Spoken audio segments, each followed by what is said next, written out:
এক গ্রামে বাস করত মনু মিয়া। তার ছেলে ছিল রাজু। সে খুব মেধাবী ছাত্র ছিলেন। মনু সবজি বিক্রি করে সংসার চালাতো। মনু যা রোজগার করত তা দিয়েই বউ ও ছেলের খরচ চালাতো। মনুর ছেলে রাজু স্কুলে 3 মাসের বকেয়া বেতন ছিল। এদিকে মনুর বউ ঘরে অসুস্থ ছিল। প্রতিদিনের মতো খাবার বানিয়ে টিফিন বক্সে দিয়ে দিল। মনু প্রতিদিন এর মতো সবজি বিক্রি করতে চলে গেল। ওদিন মনুর কোনো সবজি বিক্রি হলো না।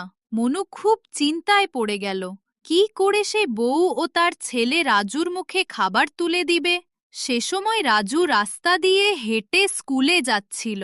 মনু রাজুকে দেখে জিজ্ঞেস করল, বাবা, তুমি কি কোনো টিফিন নিয়েছো? রাজু বলল, না। এ কথা শুনে মনু নিজের টিফিন তার ছেলে রাজুকে দিয়ে দিল। রাজু তাই নিয়ে স্কুলের দিকে চলে গেল।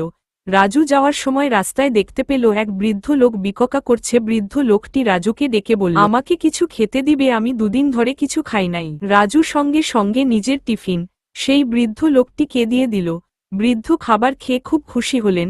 বৃদ্ধ খাবার খেয়ে বলল, খাবার খুব সুস্বাদু ছিল, আমি তোমার খাবার খুব তৃপ্তি করে খেয়েছি, আমি তোমায় কিছু দিতে। রাজু বলল, আমার কিছুই চাই না দাদিমা। তারপরও দাদিমা রাজুর হাতে একটি কড়াই দিয়ে বলল, এটাকে একটি কাপড় দিয়ে ডেকে রাখবে।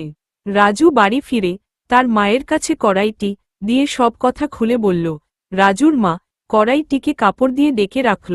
সকালে ঘুম থেকে উঠে রাজুর মা দেখতে পেল কড়াইয়ের মধ্যে নানান ধরনের সবজি ও লুচি ভাজা। তা দেখে রাজুর মা রাজুর বাবাকে এবং রাজুকে ডাকল। দেখে যাও, একই কাণ্ড, কড়াইয়ের মধ্যে নানান ধরনের সবজি ও লুচি ভাজা। রাজু বলল, এখন থেকে বাবা তোমার আর সবজি বিক্রি করতে হবে না।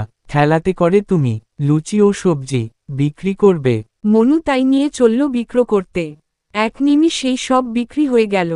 এভাবেই কিছু দিন কেটে গেল। মনু একটি বড় হোটেল নিয়ে নিল।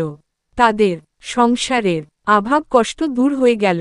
এভাবেই তারা সুখে শান্তিতে দিন কাটাচ্ছিল।